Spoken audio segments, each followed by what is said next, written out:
Good morning, everybody. I can open the Personnel and Higher Education Committee meeting for Warren County.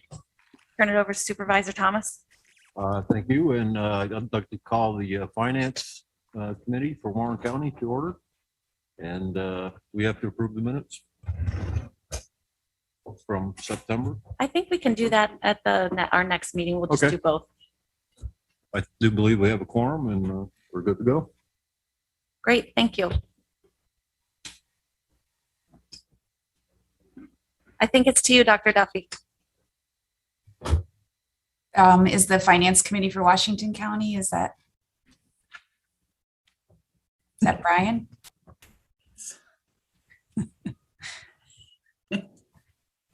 Brian, wake up. Brian, you're in the house. Paging Brian Campbell.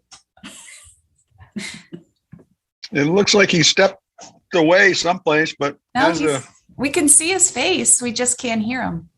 I can't see his face at all. Oh, You're lucky. I know that, but there he is. Brian, get to work, will you? Open Can up you the meeting. unmute Brian? Mute. You're muted. Hey, Hey, the thing kept turning and I couldn't unmute it. I'm waiting for it. The screen's like gone gray. I can hear everybody. I can't do anything about it. But anyway, I'll bring the finance meeting to order for Washington County. thank you, sir. So good morning, everyone, and welcome. Thank you for your time today. And we have just a few items to share with you. So I'm going to turn it over to Anne Marie, and I think we'll have some screen sharing and we'll get started. So thank you. Good morning, everyone. We have a very brief presentation for you today and a brief capital project list for 2022-23. Can everyone see my screen? I see Dr. Duffy saying yes. So a couple items we wanted to cover today. Nope. The Higher Education Emergency Relief Fund, or the HEERF funds. I just jumped on, but I can go back to my other meeting real quick. But I'll leave it on. Thank you. It's not a. The 2021 Facilities Master Plan update. Dr. Duffy is going to provide an update on enrollment and the college's 21-22 priorities. And then I will go over our 2022-23 capital project request, which will require action by both Board of Supervisors, and then anything else anyone would like to discuss. As most of you know, the federal government did provide funding for institutions of higher education through a Higher Education Emergency Relief Fund for SUNY Adirondack that came in 3 rounds, much like other places. The CARES Act totaled $2.6 million for our institution. The Sarissa funds totaled $5 million, and the American Rescue Plan Act funds totaled $9.4 million. As you can see, this is a significant amount of funding available to the college. The eligible uses for it are determined not just by the Department of Education, but also by the State University of New York Department of Budget, as well as SUNY System Central. So there are about 3 people who have provided guidelines on, though they're not people, they're entities, excuse me, who have provided guidelines on how we are able to use those funds.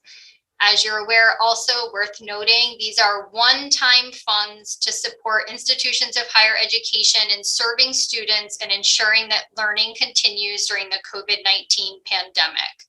So the uses of these funds are highly restricted and monitored. Included in there was $7 million for direct aid to SUNY Adirondack students. To date, we have allocated as much of that as possible, $2.6 million. It is the first and second round of funding. And it included $10 million for institutional expenses. To date, we've allocated $1.6 million of that. That number will increase next month. We report quarterly, and the end of September is a quarter end. So we have a lot of, especially technology expenses that we incurred over the summer to prepare for the fall semester. And as those invoices are paid and the college closes out its year and the quarter ends for reporting, we will post additional funds there as well. The CARES Act funds, the first round of 2.6 million, fully allocated to both students and the institutional portion. We are currently allocating that second round, the Sarissa. All of the student money has been allocated, and as I just mentioned, we're working on the institutional portion. And we just received guidance on the spending guidelines for the American Rescue Plan Act funds. So we will begin planning the spending of those funds this fall. Just to give you an idea of where the institutional portion of the funds has been spent to date, this is a pie chart for the $1.6 million that we've currently allocated. A good portion of that, as you can see in the orange, campus safety and operations. The largest portion was rent relief for vacant buildings, mostly our Saratoga building when the college was virtual and there were no in-person classes in that building. And you can see other things in there that we were allowed to allocate money for: distance learning purchases, COVID testing and monitoring. The one thing I do want to point out, the student technology looks like a very small portion of the pie. It's less than 1%. And that's not because we didn't provide significant technology to students. It's because the State University of New York funded that for us. So SUNY provided extensive technology for us to then distribute to students, which we were able to do. It just didn't need to come out of this funding pot. Provide an update on where we are with the 2021 facilities master plan. This was the 2020 facilities master plan for quite a while. And as we reported to you the last time we met together in a joint meeting, we did put that plan on hold during the COVID-19 pandemic for many reasons. The first, our attention was focused on something else. It was focused on keeping our campus population safe and continuing learning during that pandemic. And we also wanted to pause and see how the pandemic might impact the future facility operations of the campus and allow ourselves to incorporate that into the plan before we kind of sealed it and wrote it in writing and published it. So that plan will be presented to the campus community, our College Board of Trustees, and then to you as the sponsors this fall for approval. As a reminder for this group, the state did freeze funding for capital projects last year, and so we did not submit a capital project request for 2021. We do expect phase 1 of the synthetic turf field to be constructed this upcoming summer of 2022, which is great news. From what I'm hearing from the state, that project is ready to be funded, and we are ready to move forward with it here on campus as well. Dr. Duffy? Sure. Good morning, everyone. Any questions so far? Just pause for a minute and see if there's any questions on the stimulus funds or the facilities master plan. And I can't see the chat, so. Okay, looks like we're good. So, so enrollment classes started on Wednesday. I have to say that the parking lots are full and people are walking around. It's really just a wonderful scene, and we're back in action with most of our classes online or in person, and then about 25% remote options in a variety of ways. And one thing that we learned through COVID is that there are students that really benefited from the flexibility of remote. So we tried to modify our course schedule accordingly. We're also piloting some new ways of delivering instruction. They call it high flex, which means that a faculty member is delivering their course simultaneously in person, as well as students have the option to remote into the class. And they also have the option to do a more traditional online course, which is asynchronous. So all the lectures are recorded. So students that, may need more flexibility in their life, they can watch the lecture and keep up with the class. So we have just about 12 class sections that we're piloting with that technology. As you can imagine, it's a little bit complex in terms of technology, but the good news is the last couple days and the first days of classes, we've heard very good positive feedback from our faculty, and students are really taking advantage of having that flexibility. So we're anxious to see how it goes and how we might be able to scale that up if we want in the future. Enrollment, and you've heard the same information for the past year and a half. We've lost a lot of students through this period of more intensive COVID. It's not that it's over. We all know that. But, and so, we knew going into this fall that we would probably not be able to increase enrollment, but that we did budget accordingly. And at this point, we will meet our budgeted enrollment, which is very good. Some highlights, though, we did have a 4% increase in our new full-time students. So I keep calling this kind of our reset year. This is, we start building enrollment back up as students are, returning to in-person instruction and more interested in returning to what we might call normal college. And so seeing that in our full-time new numbers was a good positive sign for us. We've also about doubled the number of people in housing this fall compared to last fall. Last fall, of course, was a small number, and we're approaching about 250 students in housing, which is much better than where we were last year. So that's good news. And we had a 12% increase in our new students from Washington County. So the new student enrollment is making progress. Where we lost enrollment is that continuing student number. And if you think about it, last year we had a lower number. That end, so to speak, is going to carry over to the coming year. So I can tell you our enrollment folks have gone to every possible strategy we can come up with to try to get students re-engaged in college.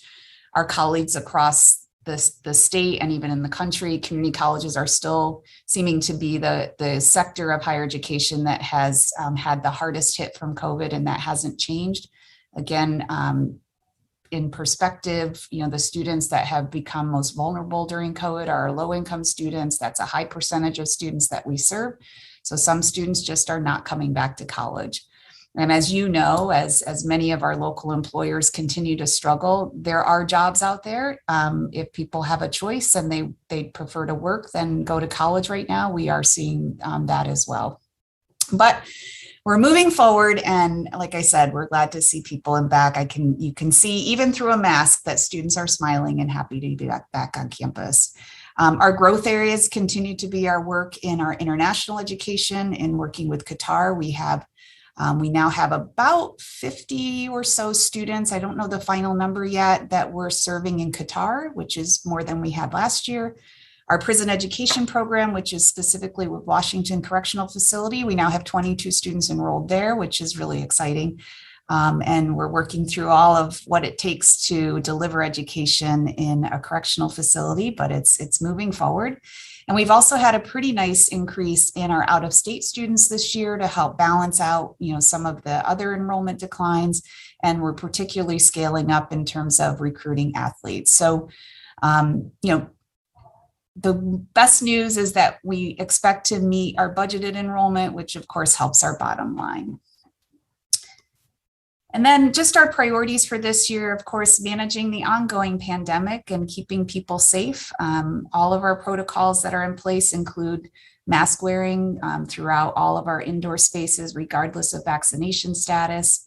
We're doing weekly testing for anyone who is not yet vaccinated or has not provided proof of such. We're doing monthly testing for all others just to do some surveillance testing, just to continue kind of going above and beyond, and especially during this Delta variant outbreak that we're all experiencing. we're launching our new strategic plan. I shared that with you back in June, called Adirondack 2025, and kind of keeping our eye on the future, and certainly having to attend to the current state, but looking hopeful as time is going on. We're doing a lot of work in the diversity, equity, and inclusion area, and I'm particularly excited, and it really is born out of the economic recovery task force that started with Warren County sort of leading the way, and then now the Warren County EDC. But the college is going to be hosting, I think, what's a first community dialogue about cultural competence and how to create a more welcoming and inclusive environment for all of our students and our community members. So that will be in late October. We've had several grants, as you've heard about over the years, but we have another federal new grant that's kicking off this fall called TRIO Student Support Services. It's intended to help our vulnerable students, particularly those from low-income backgrounds, those that are first generation to college, those students with disabilities. And we have a full class that we're excited to be able to support. There is a significant amount of money that's already been is going to be able to be secured through New York State for workforce development. So we're actually collaborating with some of our peers in the capital region to put together a proposal for funding potentially around the cannabis industry. So more to come on that. We also are anticipating that depending on what happens in the federal government, that there might be more workforce development funding that we'll continue to keep an eye on. And then finally, I'm sure as you've all experienced in one form or another, and we certainly have, the workplace of the future. We've learned a lot in COVID in terms of, people's interest in what their work life is. We have a lot of interest on our campus and how to continue to provide a more flexible work schedule, whether it be remote work or different ways in accommodating people. So we're going to spend this year talking about what is our workplace culture, what can we learn about this, what can we do to accommodate employee interests while still, of course, preserving the important work that we're doing. We've seen a pretty significant amount of what we're calling, I guess they call COVID clarity and the Great Resignation, depending on which publication you're reading. We've seen it too. We've seen people leave the college, and the employment market is tough, even in this industry. So we want to make sure we're positioning ourselves to attract the best talent and retain the best talent. So we'll be spending time this year talking about that. And those are just some of the priorities in addition to all the other work that, the faculty and staff are engaged in across campus. Thank you. Any questions before we move on to the capital request? Okay, back to you, Anne Marie. All right, thank you. So we're nearing the end of our presentation. This may be one of our shortest meetings ever, but this is the 2022-23 capital request. Just as a reminder for some, and it might be new information for others, there is a very long, what I call runway to a capital project as a community college in the state of New York. It's called the 22-23 capital request because once it is approved by the local sponsors, it goes to the New York State Division of Budget, where it would be included in the state budget in April. And we then would receive a capital project number to begin the project sometime in the months following that. Usually comes in June or July. So for us, it's a pretty long runway to get a project started. All of the projects that you see here today are funded through either a donation or the capital chargeback that is paid by students that attend SUNY Adirondack from outside of Warren or Washington County. It mostly comes from Saratoga. We tried to preserve those funds for deferred maintenance projects on campus. And now Huey's calling. And so that is, for example, the parking lot repair and replacement project that you see here, total of $1.1 million. I didn't see John Strow on the call, but each time he comes to campus, he asks me when we're going to fix the parking lot. And hopefully the answer is this summer. It is mostly the northern lot on campus and some small repairs to others as well per our existing facilities master plan. The college did upgrade its phone system. We went from our very antiquated 12 years past end of life phone system to voice over IP. And that project, we did add on to that project as the COVID-19 pandemic hit and added some functionality that we originally thought we didn't need, but was very helpful when we were working remotely.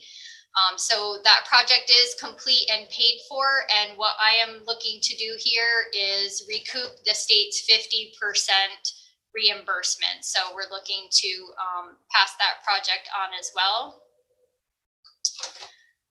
When we completed the facilities master plan, we did a performing arts center feasibility study, and that was paid for by the SUNY Adirondack Foundation.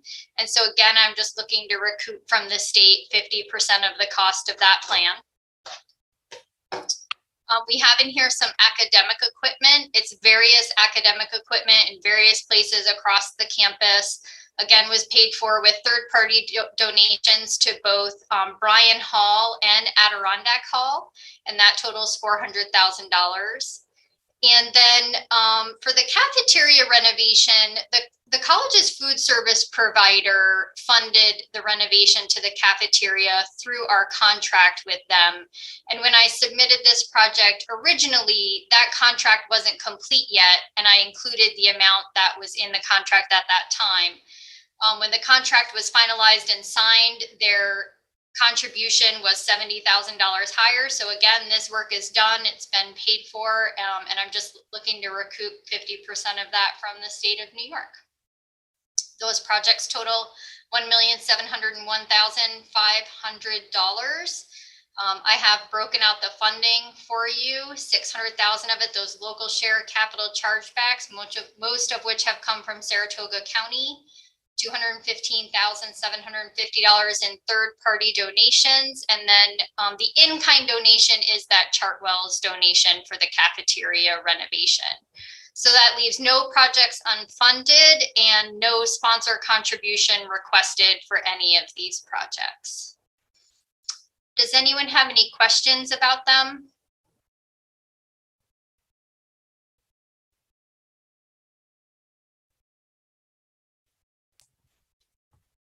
Anne Marie, on the parking lot, is that the same footprint as you've got now, or are we making some changes on where they're going and things? That's a great question, Bob. It's the same footprint. We're repairing the pavement. It's the lot that's outside of Adirondack Hall, that's north of Adirondack Hall. We weren't able to do it during the Adirondack Hall project itself. Okay, but it includes that little extra lot out to the north there, right? Yes. But no new parking lots, just repairs to existing. Okay, thanks. You're welcome. Anne Marie, can you hear us? Yes. Okay, we've been getting muted on and off, which is fine to keep the sound down. Does anybody have questions here in the boardroom? I don't see anything, but I wanted to make sure we were heard. Thank you. Appreciate that. Thank you very much.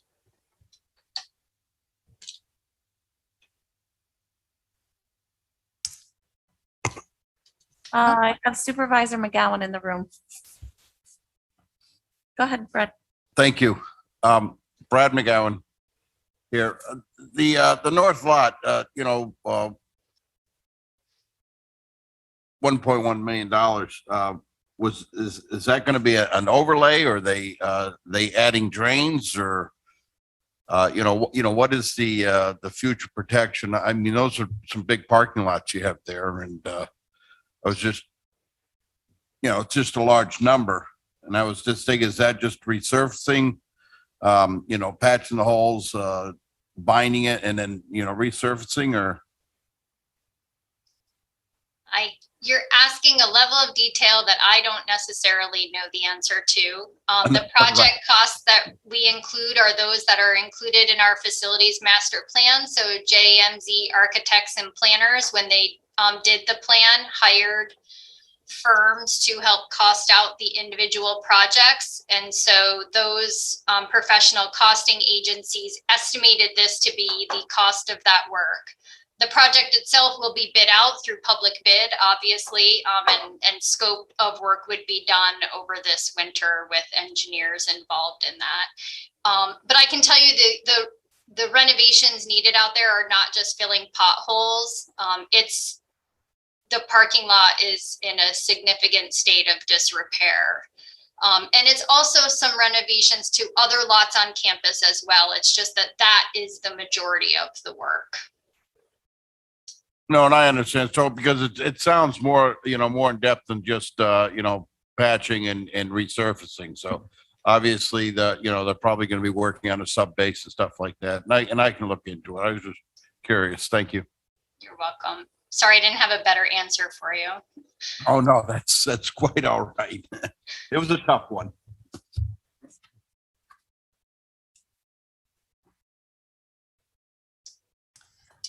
So Emery, if you can just stop sharing so we can see our boxes here in case there's any other questions. Otherwise, I think we're just requesting approval to move the capital project request forward to SUNY and then on to the state.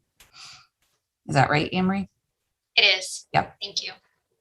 Okay, so for Warren County personnel, I see that we have in our packet the proposed resolution, if you guys can take a look at it. And Anne Marie, there's no additional cost to the county required from this, right?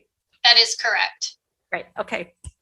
Could I have a motion from personnel? Thank you, Supervisor Driscoll, and a second by Supervisor McGowan to pass the resolution for the capital improvement plan. Any discussion? Yes, Supervisor Driscoll. Thank you, Chairwoman. I just wanted to point out that recently, I think it was last week, I received in the mail the Adirondack 2025 flyer. And as the proud husband and son of alumni, I get the quarterly newsletter that feature graduates who are doing great things in our community, and being prepared for a meeting like this with this type of information is real helpful. And I applaud the marketing team and all those people that get that information out to us before we have these types of meetings.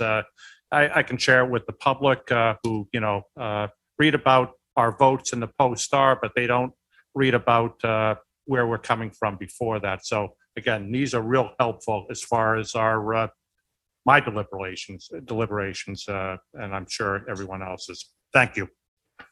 Thank you. Great, thank you. Anything further? All right, I'll call the question. All those in favor, please say aye. Aye. Opposed? That carries. Thank you, and I'll turn it over to Supervisor Thomas. Okay, and for the Finance Committee, do I have a motion to move this plan forward? Supervisor McDevitt, seconded by Supervisor Bruno. Any discussion or question? Hearing none, I'll call the vote. All in favor? Aye. Aye, opposed? Carried. Okay, regarding the Washington County Committee, do we have a motion to move this Adirondack Community College resolution forward? James Griffith, are you making the motion? Do we have a second?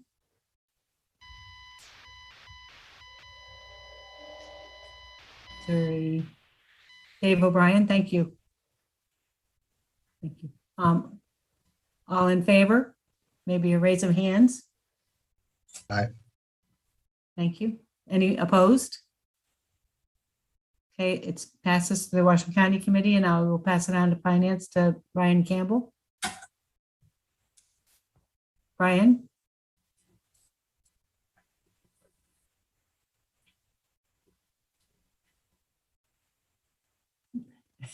There.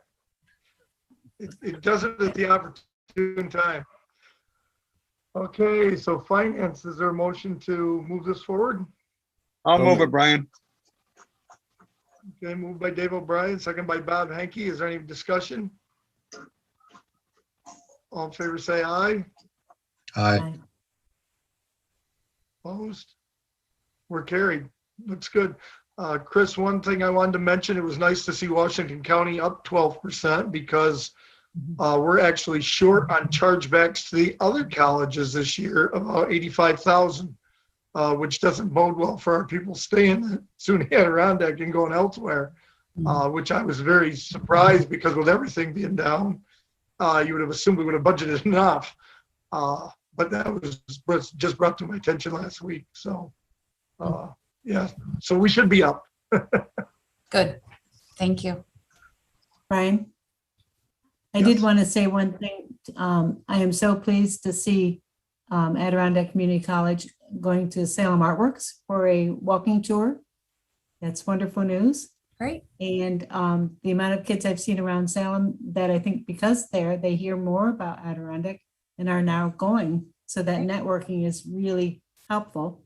And actually this morning, the seasoned information came out for lunches and dinners. Yep, And I can't wait. We may have to do that again.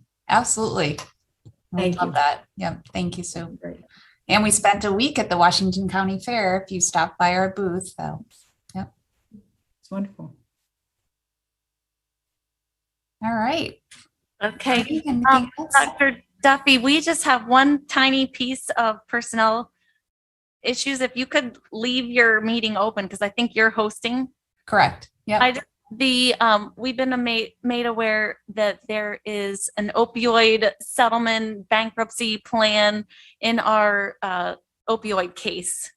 And our plan is to not take any action because they wanted a decision by Monday, this coming Monday, which obviously we don't have a board meeting or anything. So we will not be taking any action to object unless anyone here really feels strongly about it. I think that our county attorney has reviewed it and the recommendation is to allow Warren County to go through with the settlement plan.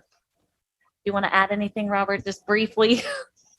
Okay, thank you, Chairwoman. Yes, this one, it came to us really, really short notice from Napoli Shkolnik, which is representing the county on this. This is the bankruptcy and lawsuit case against Mallinckrodt Pharmaceuticals. It's actually an Irish-owned company, and they had about a good 3,000 lawsuits against it, civil suits by federal, state, municipal lawsuits against it for opioid-related abuses of mismarketing and fueling the whole opioid crisis.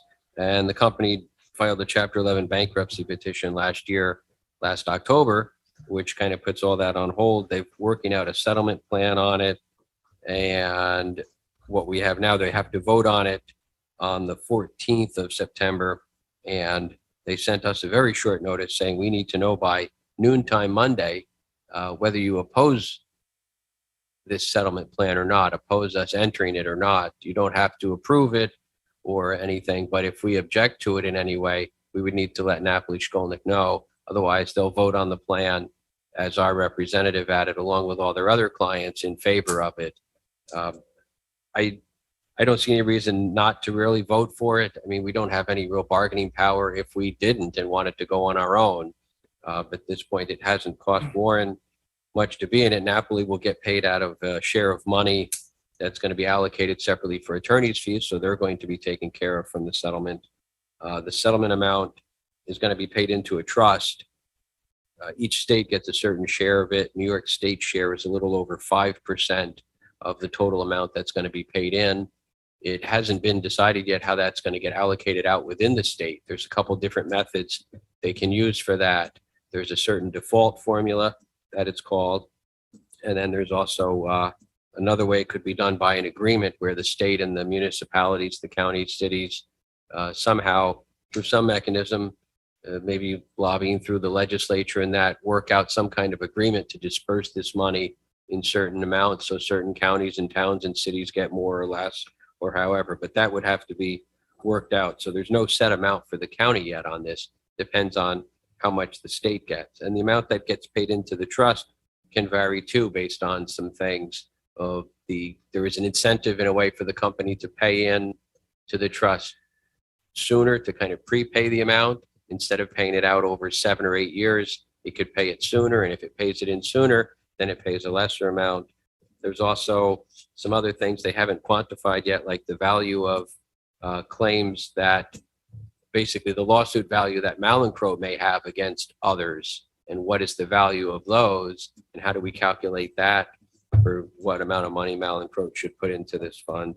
And there's some other things with reorganizing the company and restructuring it, and depending on what the value of its stock would be, that seems to be also affecting how much money the company would be paying in.